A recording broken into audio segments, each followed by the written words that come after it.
HCN을 보면 전국이 보입니다. 안녕하십니까. HCN 뉴스와이드 플러스 배유정입니다. 오늘도 전국 8개 권역에서 알찬 뉴스를 준비했는데요. 지역과 함께 지역을 넘는 HCN 뉴스와이드 플러스 지금 시작합니다.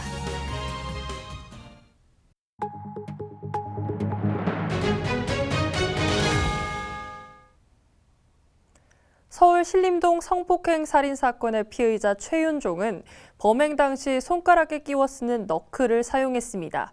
사람을 다치게 할 수 있는 이 무기, 다른 나라와 달리 한국에서는 호신용품으로 쉽게 구매할 수 있는데요. 규제가 필요하다는 목소리가 나옵니다. 보도에 김민욱 기자입니다. 관악구에서 여성을 폭행해 숨지게 한 최윤종은 너클을 이용해 피해자를 공격했습니다. 사건 발생 넉 달 전 온라인에서 구입해 범행 도구로 쓴 겁니다. 지난 25일 인천 남동구에서는 20대 남성 A씨가 이 너클을 낀 채 또 다른 20대 남성 B씨를 여러 차례 폭행한 혐의로 불구속되기도 했습니다. 너클은 손가락에 반지처럼 끼우는 금속 재질의 공격용 무기입니다. 온라인상에서 10,000원 안팎이면 살 수 있고 구매자 신원 확인 절차나 연령 제한도 없습니다. 인터넷으로 주문했더니 하루 만에 배송이 됩니다. 법적 제재를 하든지 아니면 그 판매하는 곳에 뭐 판매 중지를 시키든지 그런 무기들은 지금 모방 범죄가 또 생기고 초등학생들 엄청 그런 거 막 다 많이 따라하잖아요. 너클을 무기로 보고 소지조차 금지하는 영국과 독일, 미국 등 해외 일부 국가들과 달리 국내에서는 총포와 도검, 화약류 등만 법으로 규제합니다. 호신 목적이 아닌 범행 도구로 악용될 수 있는 만큼 소지 자격이나 요건을 강화해야 한다는 지적이 나옵니다. 밀접한 상황에서의 타격을 가하는 거기 때문에 호신보다는 공격용 내지는 진짜 범죄용 이게 더 가까울 것 같고 호신용으로 볼 수 없다고 한다면 이용의 필요성이 충분히 수반될 수가 있겠죠. 이 밖에도 제품의 살상력 등을 고려해 특정 무기의 허가제나 등록제 도입에 대한 검토가 필요하다는 의견에도 힘이 실리고 있습니다. HCN 뉴스 김민욱입니다. 서울 서희초 교사 49제일인 9월 4일, 전국 교사들이 연가나 병가를 내는 공교육 멈춤 단체 행동을 예고했는데요. 교육부는 이 같은 단체 행동이 위법이라고 규정한 반면 조희연 서울시 교육감은 지지 선언을 하면서 교육 현장에 긴장이 높아지고 있습니다. 최면희 기자의 보도입니다. 교권 회복 요구에 결정적인 계기가 된 서희초 교사 사망 사건. 주말마다 자발적 집회를 이어오던 교사들의 요구는 오는 9월 4일 절정에 이를 전망입니다. 서희초 교사의 49제에 맞춰 평일임에도 연가나 병가를 쓰고 집회에 참석하자는 교사들의 연대가 형성됐기 때문입니다. 조희연 교육감은 공개적으로 공교육을 다시 세우는 날로 규정하며 학교마다 사정에 맞는 다양한 방식의 추모를 제안했습니다. 사실상 49제에 맞춘 교사 연대 집회를 지지한 셈. 이날 상당수의 교사가 이탈할 경우 교육 공백이 불가피하다고 판단한 일부 학교들은 재량 휴업까지 검토하고 있습니다. 하지만 교육부가 교사 연대에 급제동을 걸며 교육계가 혼란에 빠졌습니다.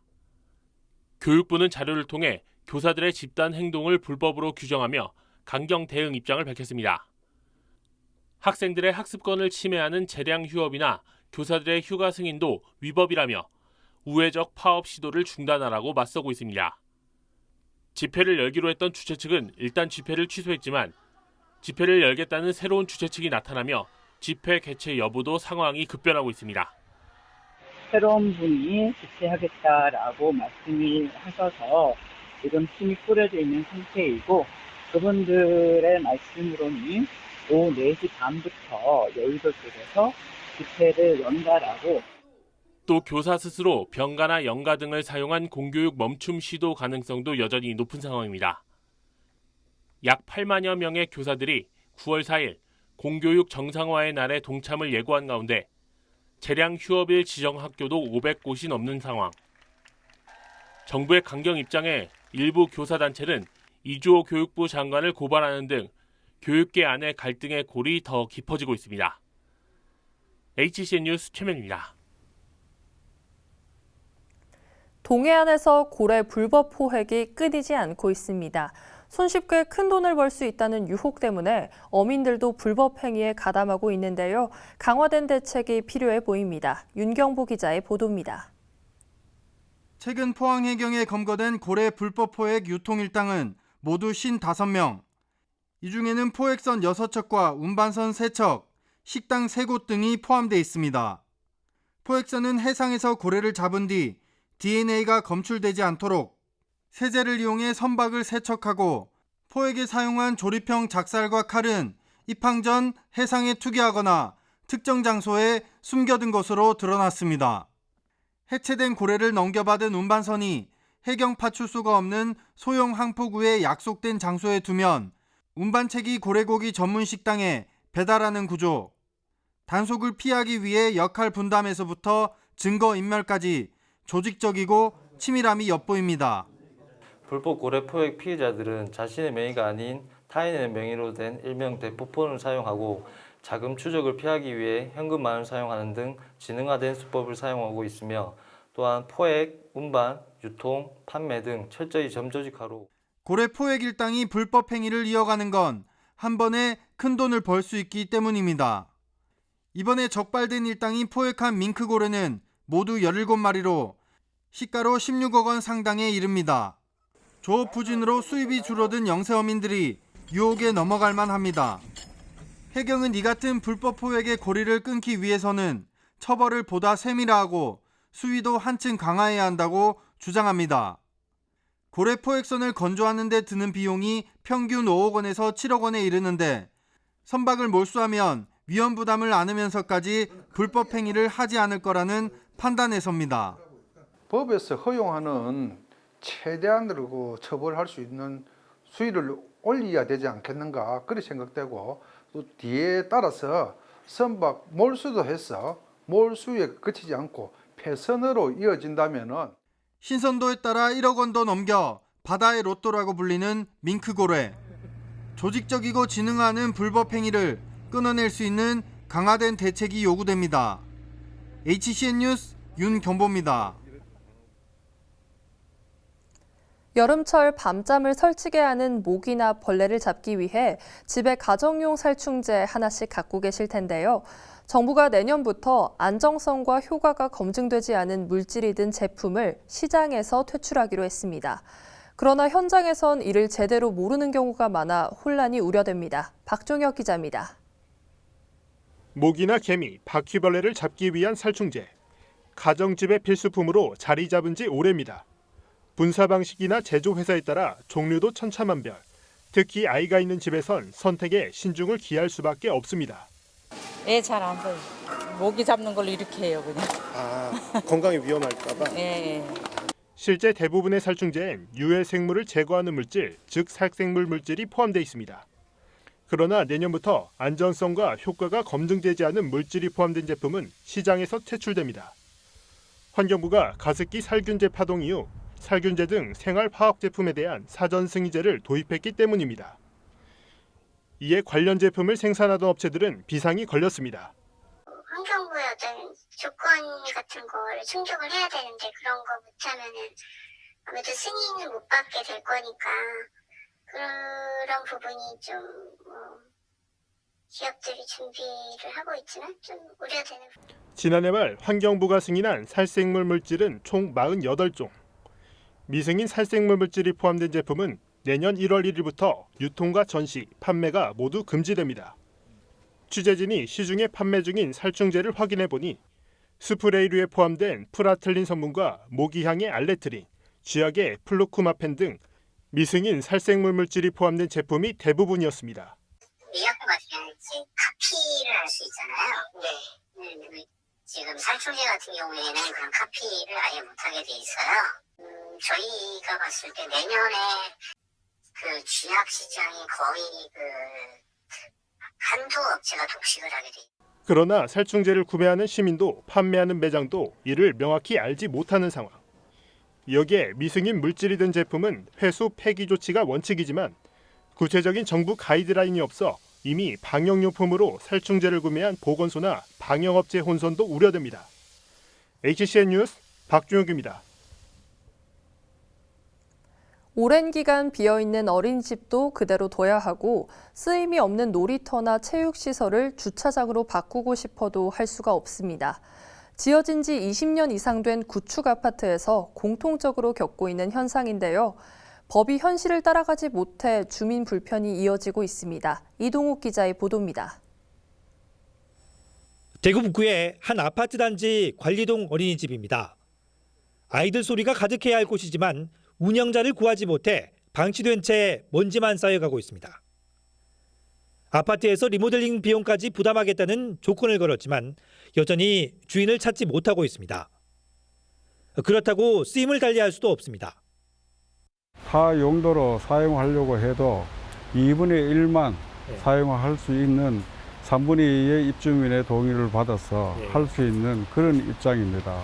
그러다 보니까 지금 현재 5년간 방치되고 있는 현실입니다. 공동주택관리법에서는 어린이집을 입주민을 위한 필수시설로 규정하고 있습니다. 때문에 아이가 없어 폐원하더라도 그대로 비워둘 수밖에 없는 상황. 그나마 국토부가 시행령 개정을 통해 공동주택 어린이집 전부를 용도 변경할 수 있도록 추진하기로 한 건 주목할 대목입니다. 용도 변경이 불가능한 곳은 또 있습니다. 입주 28년 차인 이 아파트의 경우 주차 문제 해결이 가장 큰 현안입니다. 주차할 데가 없어요. 그래 뱅뱅 돌다가 결국은 없어서 바깥에는 괜찮으니까 되는 경우가 간혹씩 생겨요. 그럼 아침에 또 단속반이 도니까 아침에 또 불나게 또 차 빼려두고. 이 아파트에서는 주차 공간이 부족해 주민 운동시설인 테니스장을 주차 공간으로 용도 변경하기를 원하고 있습니다. 한번 들어와 보시면요. 얼핏 봐도 한 40대 정도 주차할 수 있는 공간이 이 안쪽에 있고요. 시설은 보시는 것처럼 지금은 거의 사용하지 않고 있습니다. 하지만 문제는 주민들이 이곳을 주차장으로 활용하려고 해도 현행법상 더 이상 할 수 없다는 데 있습니다.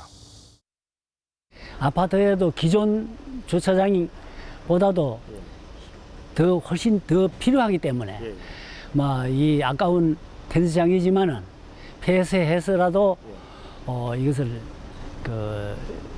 주차장으로 만들었으면 하는 그런. 구청에 문의했더니 더 이상의 용도 변경은 할 수 없다는 답변만 돌아왔습니다. 제가 2012년도에 또 주민운동시설 일부를 주차장으로 변경을 했었고 그러다 보니까 지금 현재 테니스장에서 10분의 2 범위 내에서만 주차장으로 용도 변경이 가능하다고. 공동주택관리법은 주민운동시설이나 단지 내 도로, 어린이 놀이터를 주차장으로 바꾸려면 입주민 3분의 2 이상의 동의와 지자체의 용도 변경 허가를 받도록 하고 있습니다. 하지만 각 시설 면적의 절반까지만 용도 변경할 수 있도록 범위를 제한하고 있다는 게 문제입니다. 방치된 아파트 공동시설을 효율적으로 활용해야 한다는 요구가 계속되고 있는 가운데 20년 이상 된 구축 아파트를 위한 현실성 있는 예외 규정이 필요해 보입니다. HCN 뉴스 이동욱입니다.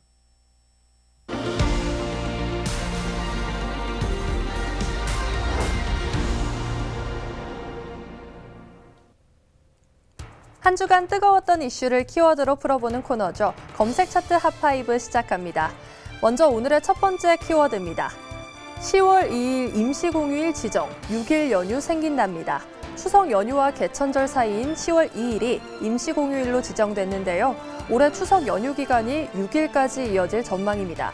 윤석열 대통령은 국내 관광 활성화로 내수가 진작되도록 해야 한다며 이 같은 계획을 밝혔는데요. 10월 2일을 임시공휴일로 지정하겠다고 밝혔습니다. 정부는 이 기간 60만 장의 숙박 할인 쿠폰을 배포하고 고속도로 통행료를 면제할 계획인데요. 이 같은 임시공휴일 안건은 다음 주 화요일 국무총리가 주재하는 국무회의에서 의결됩니다. 두 번째 키워드입니다. 26년 방치 사형 집행시설 점검 지시입니다. 한동훈 법무부 장관이 사형 집행시설 점검을 지시해 논란입니다.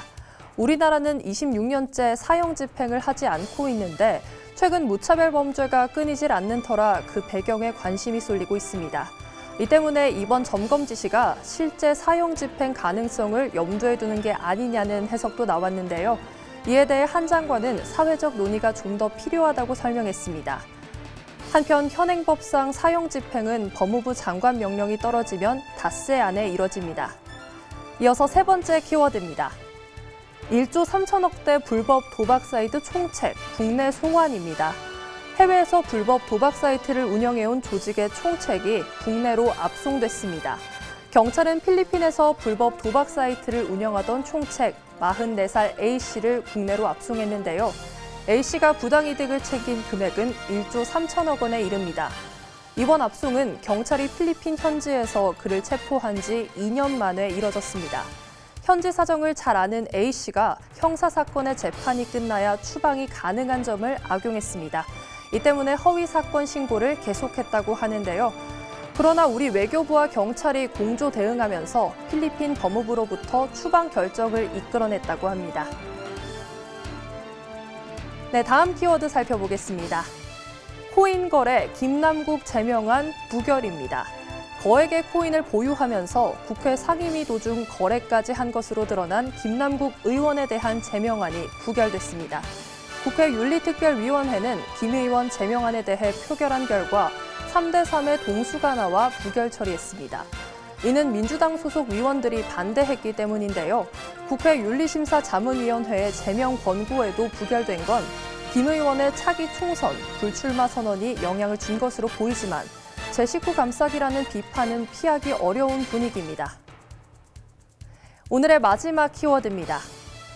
2026학년도 대입 전형부터 학폭 무조건 반영입니다. 현재 고등학교 1학년이 치르는 2026학년도 대입 전형부터 학교폭력 조치 사항이 필수적으로 반영됩니다. 현재는 학생부 종합 전형에만 학폭 가해 사항이 반영됐는데요. 수능과 논술, 실기 전형까지 사실상 모든 전형의 학폭 조치 사항이 반영되는 건데요. 이에 따라 각 대학들은 학생부에 학교폭력 기재 사항이 있는 학생에 대해 아예 지원 자격을 제한하거나 유형별로 감점을 차등 적용할 수도 있게 됩니다.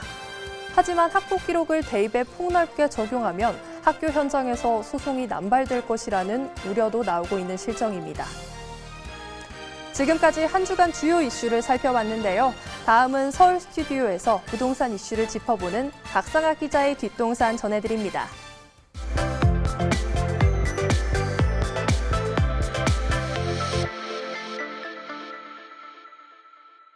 안녕하세요. 박상학 기자입니다. 이번 시간엔 라이프 자산운용 배문성 이사님과 함께 이야기 나눠보겠습니다. 안녕하세요. 네, 안녕하세요. 네. 지금 이제 부동산 시장의 큰 위험 요소로 가계부채에 대한 경고가 계속 나오고 있는 상황인데 이런 상황에서도 최근 뭐 주택 관련 이제 자금 대출 규모가 좀 늘어난 그런 상황도 있었고 이 가계부채 문제를 좀 어떻게 봐야 될지 말씀 부탁드릴게요. 가계부채가 높을수록 위험한 거는 맞죠. 그러니까 통상 이제 그냥 가계부채 양이 중요한 게 아니라 GDP 대비 몇 퍼센트냐 뭐 이렇게 그렇죠. 따지는 거고 사실 뭐 그거는 이제 기업들도 어떤 기업이 부도가 나냐라면은 결국은 뭐 부채 비율이 높은 뭐 그런 기업들이 부도가 났더라. 뭐 결과적으로는 그러한 건데, 근데 문제는 이제 부채가 많아도, 그러니까 기업들이 부도가 난 경우는 부채가 많아도 영업이익이 잘 나오면은 그러면은 이제 뭐 부도로까지 가지는 않거든요. 문제는 부채는 높은 상황에서 영업이익이 감소하거나 이러면 이제 그때들 이제 쓰러지게 되는 거다 보니까 가계부채가 높은 게 왜 심각하냐면은 우리가 이 상태에서 저성장으로 가버릴 경우는 그 자체가 이제 그 기업으로 치면은 영업이익률이 감소하는 뭐 그런 거다 보니까 그러면 자칫 이제 정말 심각해질 수 있다. 그러니까 가계부채가 높아도 성장이 잘 나오면은 뭐 그러면 그게 문제되지는 않겠지만 우리는 어느 정도 이제 저성장 시대를 예상하고 있다 보니까 그러면 가계부채도 이제는 그에 발맞춰서 좀 줄여야 된다. 지금 그 압박을 가지고 있는 거죠. 지금 2008년 금융위기 때 그때 이제 가계부채 문제가 터졌던 국가가 이제 미국과 이제 스페인이거든요. 보시다시피 이제 저 나라들은 저 당시 가계부채 문제가 터지고 나서는 가계부채 GDP 대비 가계부채가 계속 이제 감소해 온 그런 상황이고요. 근데 그에 비해서 호주 같은 경우는 가계부채가 되게 저 나라들보다도 더 높았는데도 문제가 터지진 않았거든요. 그러니까 가계부채 문제가 터지냐 아니냐 뭐 이거에 대한 정의는 제가 생각했을 때는 결국 금융기관들이 이제 많이 부실해지고 이렇게 도산하고 이런 일들이 벌어지느냐 아니냐 거라서 호주 같은 경우는 이제 그런 일이 벌어지진 않았습니다. 호주도 우리나라랑 비슷하게 한 4대 은행 정도가 이제 4등분을 하고 있는 그런 나라인데 은행들이 부실해지진 않았었고요. 반면에 이제 스페인 같은 경우는 이제 우리나라로 치면 상호금고 같은 그런 곳들이 이제 굉장히 부실해지면서 그 문제를 처리하느라 이제 저성장, 뭐 실업, 뭐 이런 문제까지 겹치면서 국가가 경제가 굉장히 큰 어려움을 겪었고, 미국은 잘 아시다시피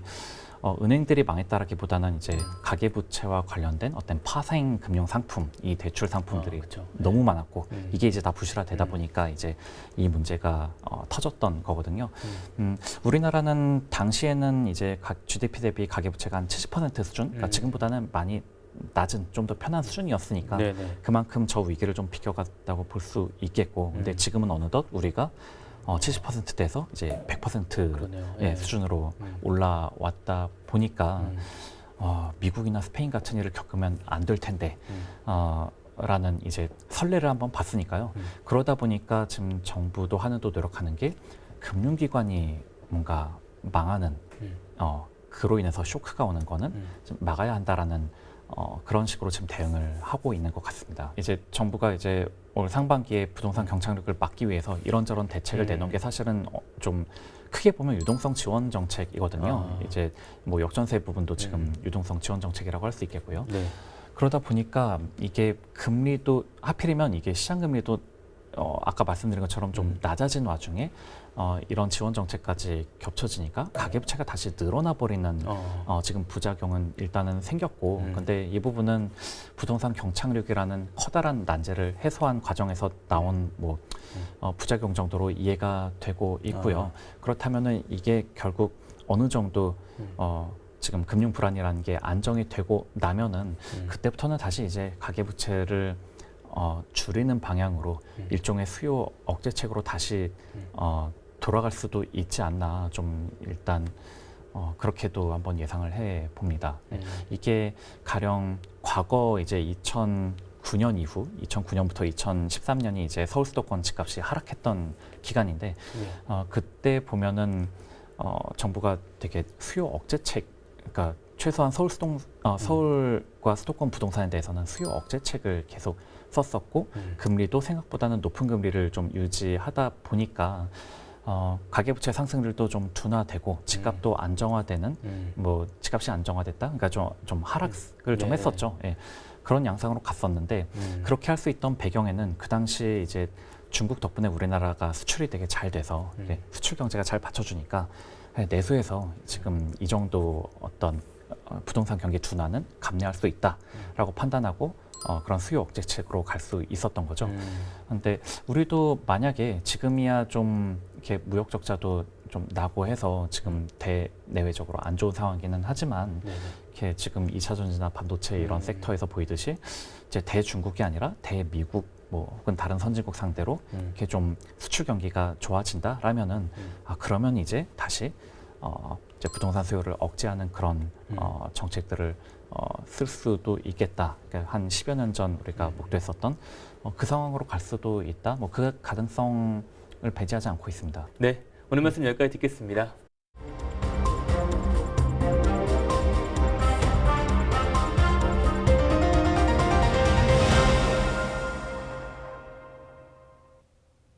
국토교통부가 부산 수서간 SRT 고속철도 운행을 다음 달부터 평일 기준으로 하루 10편을 줄입니다. 수요를 따라가지 못하는 공급 탓에 승객들의 불편이 예상되는데요. 지역 갈라치기라는 비판도 나오고 있습니다. 송태훈 기자의 보도입니다. 다음 달부터 부산 수서간 SRT 고속열차가 왕복 40회에서 35회로 줄어듭니다. 국토교통부는 경부선 SRT 운행을 축소하고 포항과 진주, 여수 구간을 왕복 2회 운영하겠다고 밝혔습니다. 이로 인해 부산과 울산, 신경주행 SRT 좌석 4,100석가량이 줄어들게 되는데 지역의 반발이 나옵니다.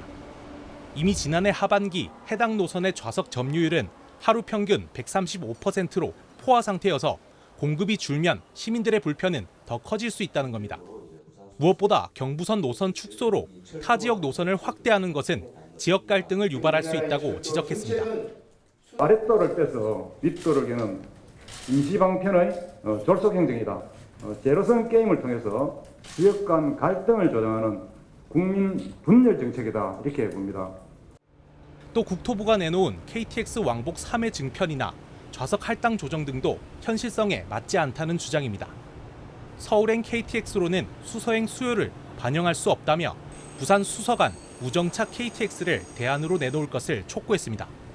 국토부의 결정으로 부산 수서간 SRT가 10회 축소되므로 선로 용량 일부에 여유가 생겨 부산 수서간 KTX 운행이 가능해 3,300석 가량 추가 공급이 가능하다. 그러면서 기술적 문제가 없는 만큼 국토부의 결정만 있다면 KTX 추가 투입도 가능할 것이라고 덧붙였습니다. 부산의 고속철도 이용객은 해마다 가파르게 증가하는 가운데 국토부의 이번 결정이 지역에선 반발을 키우고 있습니다. HCN 뉴스 송태웅입니다.